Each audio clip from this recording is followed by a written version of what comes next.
Talon watched as Hara dumped Gideon's clothes in a bucket. Hara was determined not to look in the room where he was changing, though he had kindly left the door open to tempt her. They had played this game often over the weeks they had traveled. Talon raised an eyebrow, but she waved off his concern. He shrugged and asked, "I know someone who might be able to tell me who is after you." He glanced at the open door and added, "Though the lizards seem to keep you safe." Angel trilled angrily as if to disagree. Hara reached up and patted the small dragon and said, "I know you helped as well, Angel." She frowned at Talon and said, "He is a dragon." "Wait, you still not over that?" Talon shrugged and said, "I know dragons and their collections. They are possessive and obsessed with people in their collections. You know that is what he wants from you." Her anger was fast and burned hot. Why did Talon insist on trying to protect her from the wrong things? He had never been like this with her father, and he had done more harm to her in one day than Gideon had done in the entire time she had known him. Yes, and he has been open about all that crap. But why are you upset about it?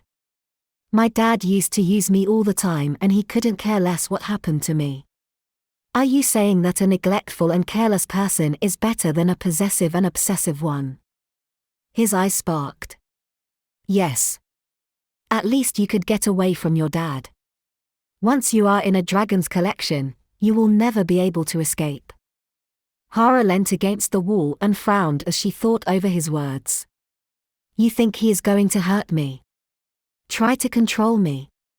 That at least was clear, and she admitted to Talon honestly.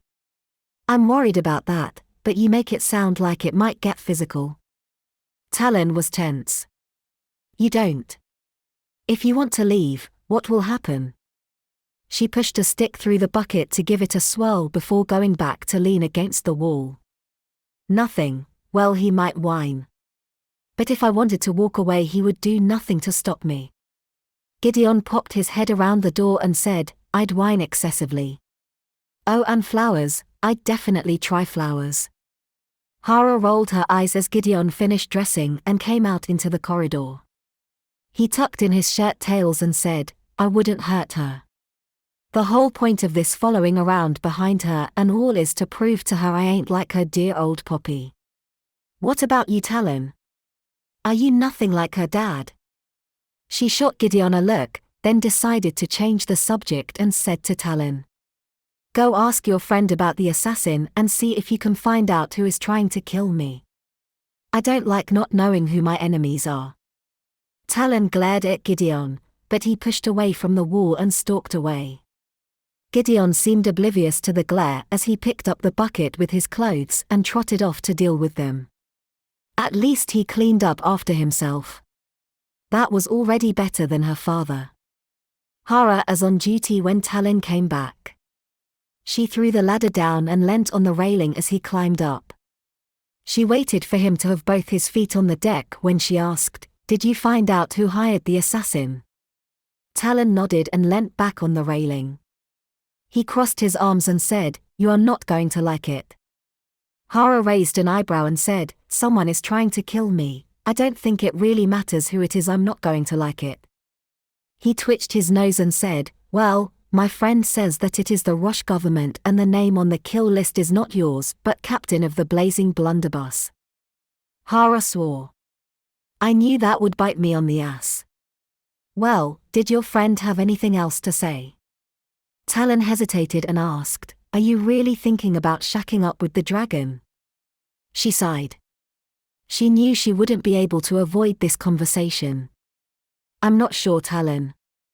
I like him and he is amusing, but I'm still thinking. I'm not going to rush into anything. At least Gideon is letting me have time. I don't see why it is your problem.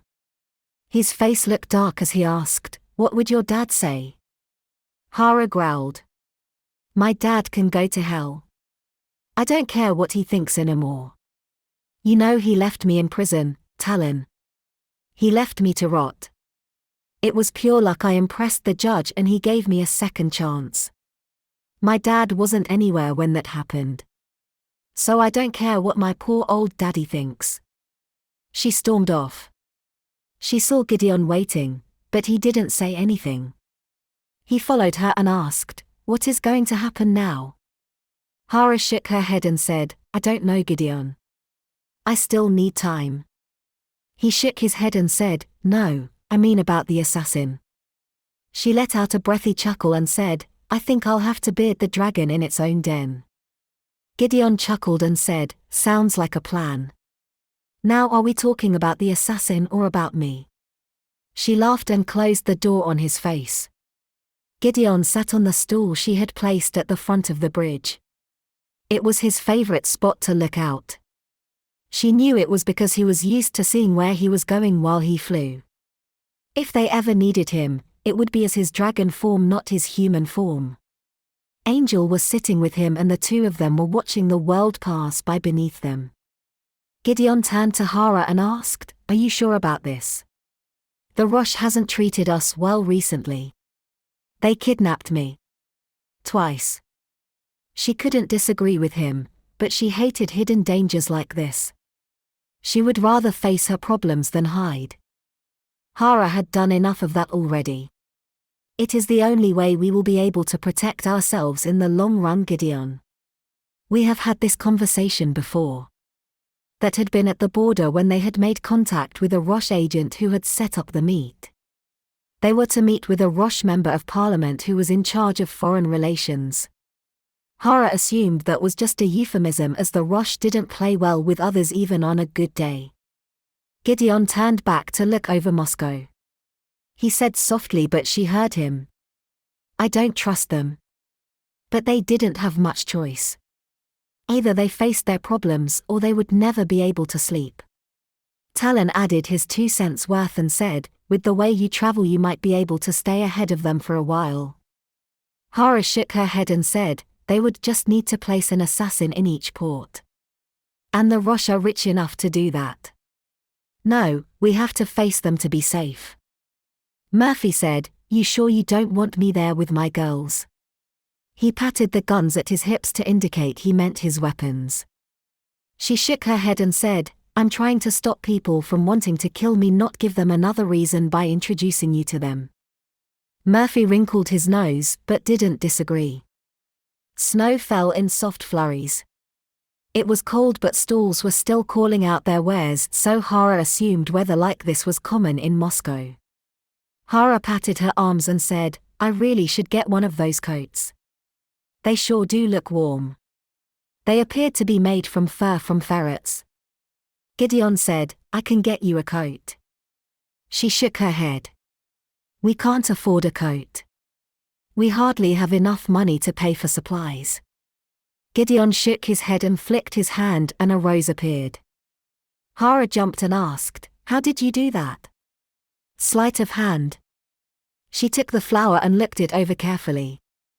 "It was made of silk," and Gideon said sadly, "Sorry, real flowers don't really have the staying power in the space between planes." She blinked and asked, "What are you talking about?" He guided her towards a stall with coats as he said, "Our people traveled here from another place. Have you ever seen a creature on your planet which has 4 legs and wings?" "No, because we don't come from here. We have found a way to manipulate the natural world. We can fold time and space. Though not always.